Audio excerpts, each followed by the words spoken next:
Mapagpalang umaga po sa inyong lahat. Ito po ang inyong kaibigan, Jesus. Minsan pa, dito po tayo sa tahanan ni Sister Cheryl, dito po sa Barangay 96, Sonid, District 1, Tondo, Manila. Once a week po, nagkikita po kami, dinadalaw ko upang dalhin ng mabuting balita, yung salita ng Diyos nababasa po sa Biblia. Bagamat manipis ito, New Testament lang, wala namang problema. Ang importante, merong Bibliang ginagamit kasi pag gusto mong magpatibay ng iyong pananampalataya, natural, Bibliang gagamitin mo.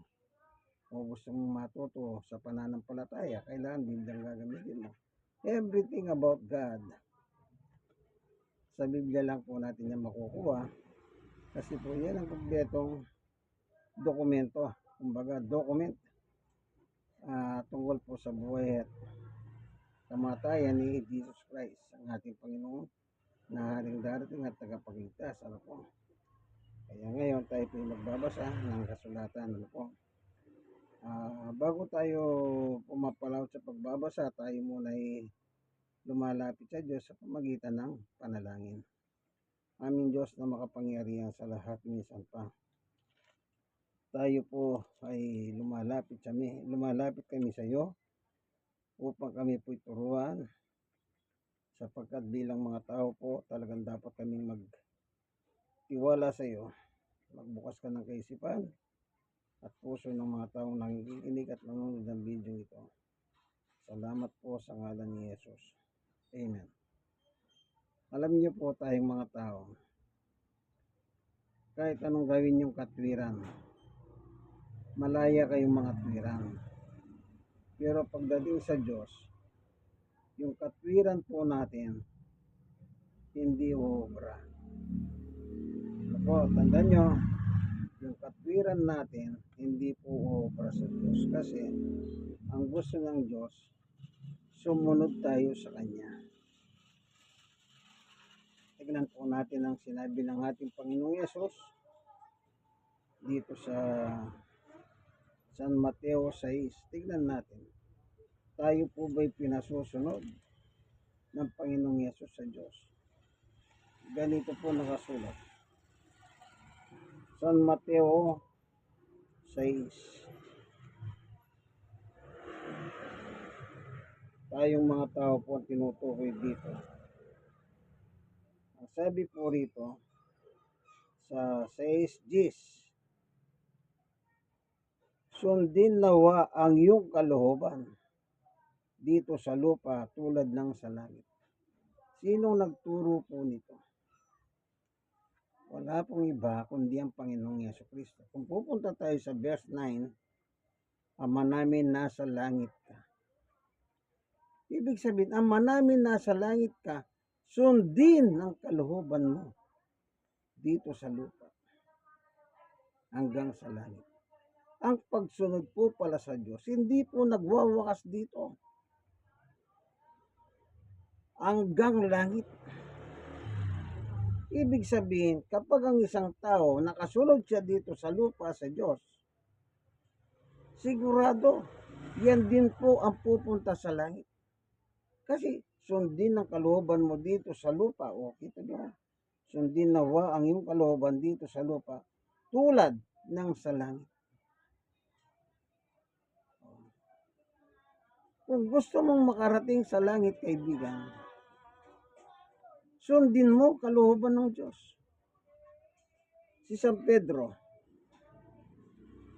itong kanyang sulat, basahin po natin. Sa unang Pedro 2:24, merong nakalagay dito. Ito nakalagay sa 24, unang Pedro 2:24. Sa kanyang pagkamatay sa krus, dinala niya ang ating bigat. Niya ang bigat ng ating mga kasalanan upang tuluyan nating iwan ang pagkakasala at mamuhay ayon sa kalooban ng Diyos. Kita nyo? Even St. Peter, mamuhay ayon sa kalooban ng Diyos. Hindi niya sinabing ayon sa iyong reliyon. Hindi ayon kung kani-kanino. Iisa lang, ayon sa kalooban ng Diyos. Bakit kailangan tayong mabuhay sa kalooban ng Diyos? Unang-una, baka hindi niyo po matanggap ito. Yang katawan natin, yung buhay natin, ay hindi po galing sa atin yan. Huwag niyong sabihin ito, kaya naman ako naging ganito kasi nung tatay ko, nanay ko, nag-honeymoon sila at ako naging bunga. Hindi.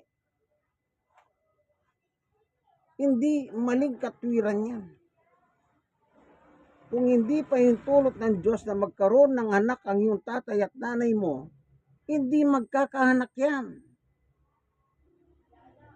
Pero pag gusto ng Diyos na magkaroon ng anak ang isang mag-asawa, kahit bahog ang isa sa kanila, magkakaanak po sila. Halimbawa na lang si Abraham. Bahog si Sarah. Ilang taon si Sarah? 90 anyos. Ilang taon si Abraham? 99 years old. Pero nung dumalaw ang Diyos sa kanila, ang sabi niya, magkakaroon ka ng anak, Abraham. So nung narinig ni Sarah yon, nakatago pala sa isang kwarto, sabi niya, natawa siya. Manganganak pa ako? Ano na ako menopause na ako. Matanda na ako. Hindi na ako dinadatnan.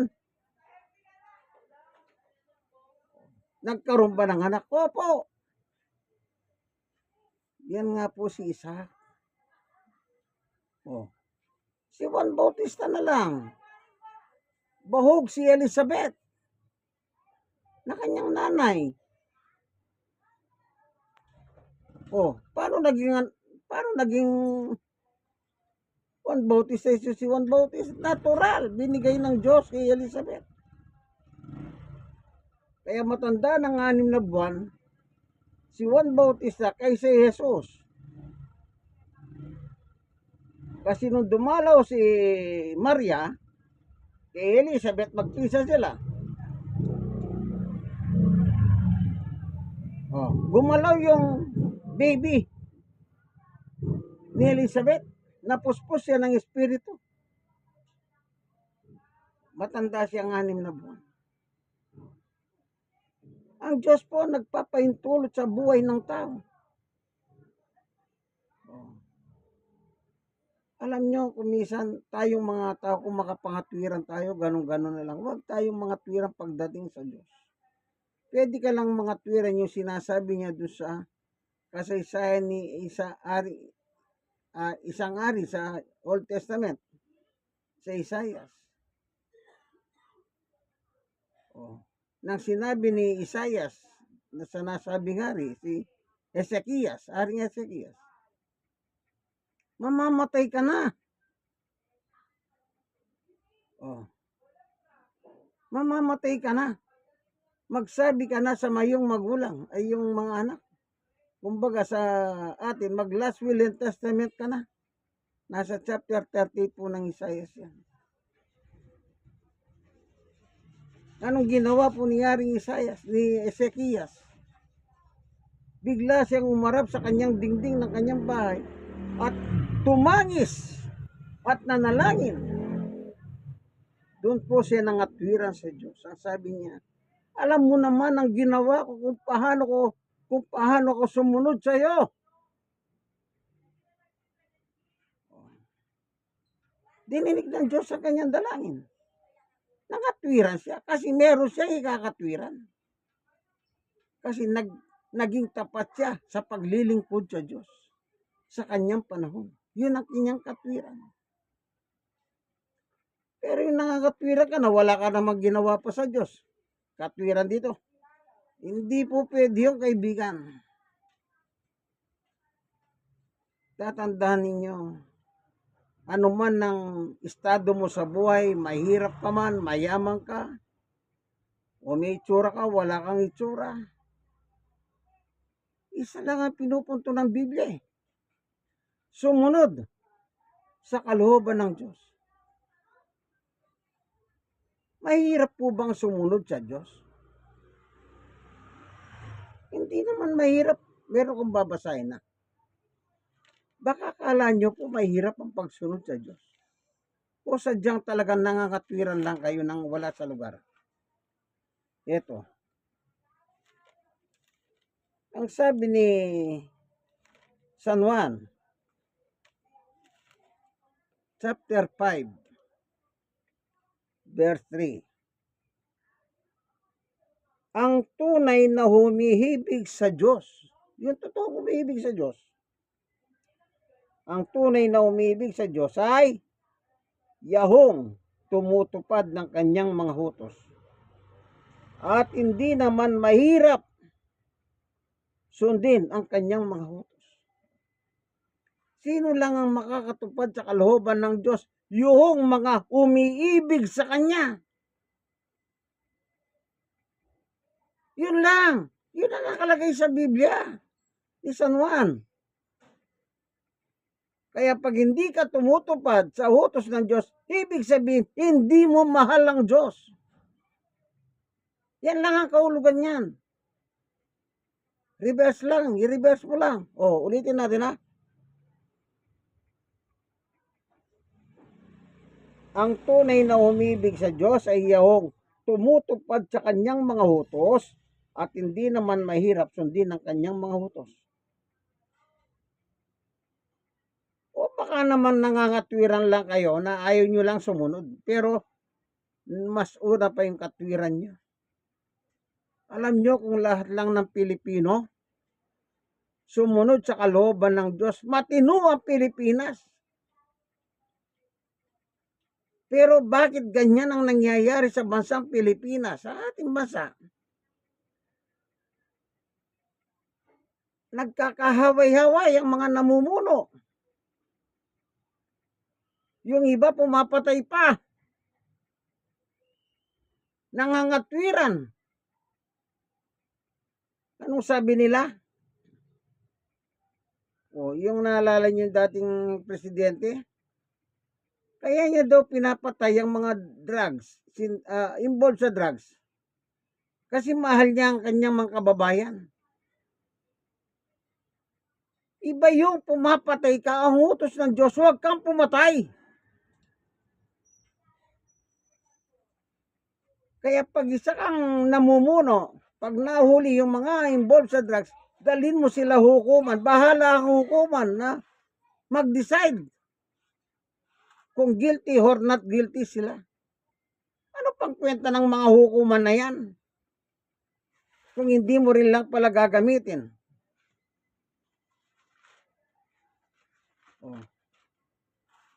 Oo. Ineliminate mo yung mga involved sa drugs. Pero ang masamang nangyari, pati yung hindi nagda-drugs, pinapatay nila. Naalala nyo po yung sa Caloocan, Kian? Anong sabi ni Duterte nung araw? Pulis ko, sundalo ko. Ganun ko magsalita yun. Akala mo, siya nagpapasweldo sa mga pulis at sundalo eh. Sagot ko kayo. Paano ngayon yung 3 pulis na nakakulong ng reclusion perpetua?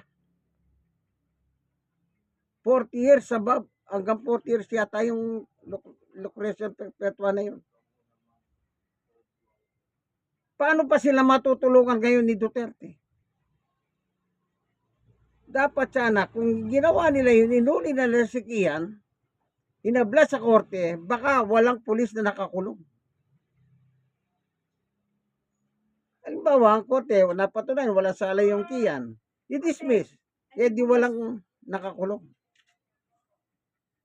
Sibuyas natin bukas, pero pula yun. 50, 10 kilo, 500. Wala mga ganyan. Bukas. Di sana walang pulis nakakulong. Paano yung pamilya ngayon nitong pulis? Nakita sila sa social media. Anong mangyayari sa mga anak niya? Lalayitin, ay tatay mo, mamamatay tao pala yan. Kasi nga, binabayaran ng pagpatay. Sinabi ni Garma yan. At inamin ni Bongo yan.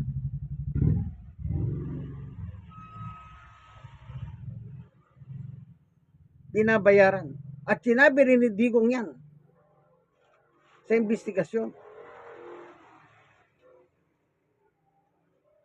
Kita nyo? Hindi masamang ayusin mo ang iyong pamumuno sa bansa mo.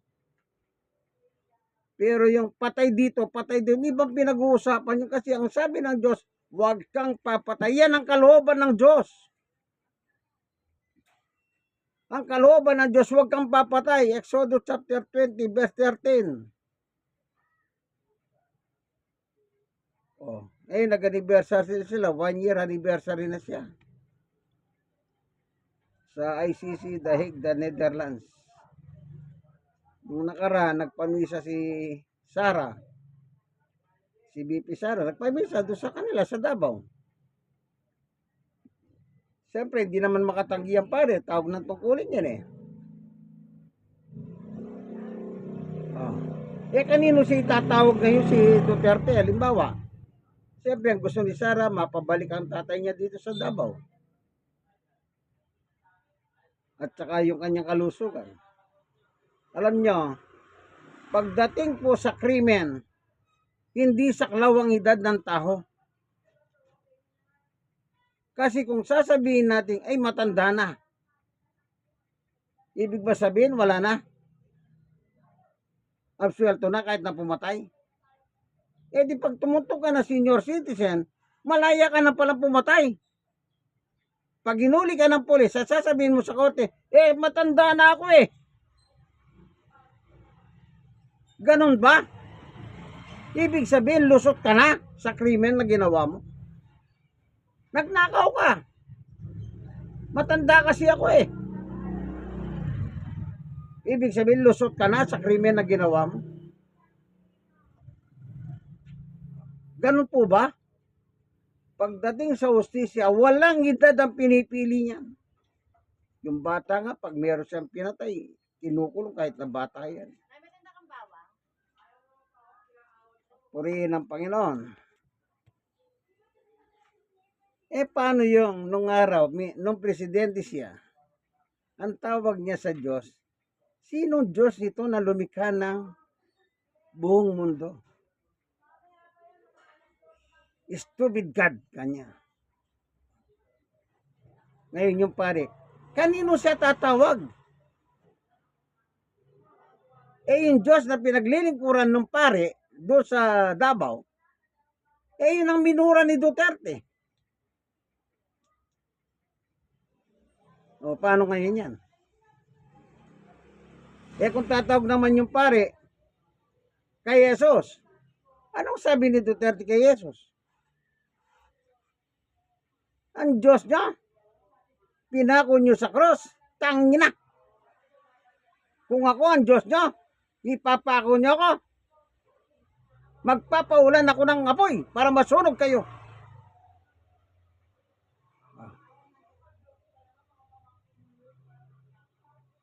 Ano pa? Minura niya yung Santo Papa ng Katoliko, si Pope Francis.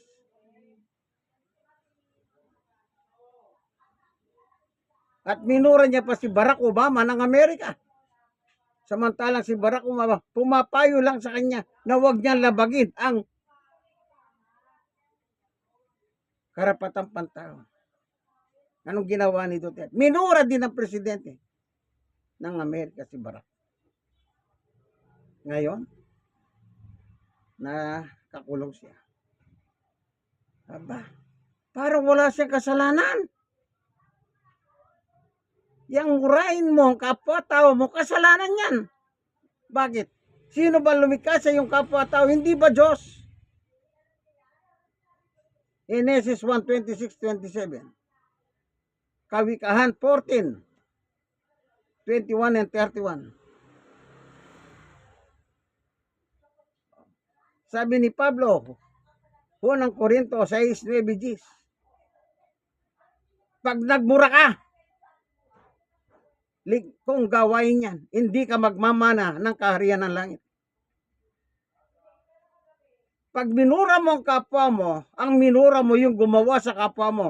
Sino ang gumawa sa tao? Ang Diyos. Minura niya ang Diyos.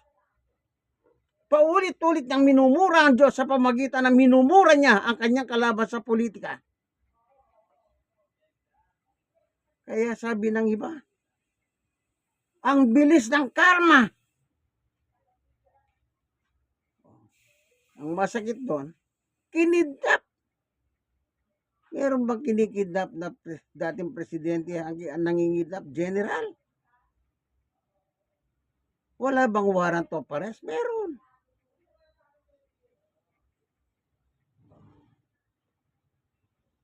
Kung sumunod lang sana sa kalooban ng Diyos, di sana matino ang Pilipinas. Hindi. Pinagnakawan ng taong bayan. Ang sabi niya sa 19th Congress, dami kong naninakaw Ngayon, ubos na. Bakit hanggang ngayon, di nila ako kinakaso sa kabila ng marami akong pinatay? Inamin niya ko sa 19th Congress yan. Ngayon, kinasuhan siya. Anong sabi? Anong kasalanan ko? Tandaan niyo po, piskal po si Duterte sa Davao noon. Ang nag-assign sa kanya, si dating Pangulong Cory. Kaya sumikat yan. Kaya nakilala ang Duterte sa panahon ni Tita Cory. Magbuot noon, hinagad na niya ang ambisyon ng mataas na posisyon. At nagtagumpay naman siya. Ang problema, hindi siya sumunod sa kalooban ng Diyos. Samantalang ang hutos sa mga tao sumunod sa kalooban ng Diyos. Hindi po mahirap sumunod sa Diyos. Kasi kung susunod lang tayo, sinabi ko nga po lahat po sana matino dito sa Pilipinas. Ang yaman po ng Pilipinas. Kita nyo ngayon, mali-malit ang pera pinag-uusapan. Milyon-milyon ang laman. Isipin nyo po yan, kaibigan. Pero napakaraming mahirap pa sa daga. Mga Pilipino. Wala sariling bahay, squatter, pakalat-kalat. Pero mayaman ang Pilipinas. Kanya lang pinagsasamantalahan nila ng mga nasa posisyon. Nakaw dito, nakaw doon. Wala silang kabusugan. Panguli. Ang sabi ni Pablo sa libro niya kay Timoteo, chapter 6, verse 10. Ano nakalagay po dito? Sapagkat ang pag-ibig sa salapi ay siyang ugat ng lahat ng kasamahan.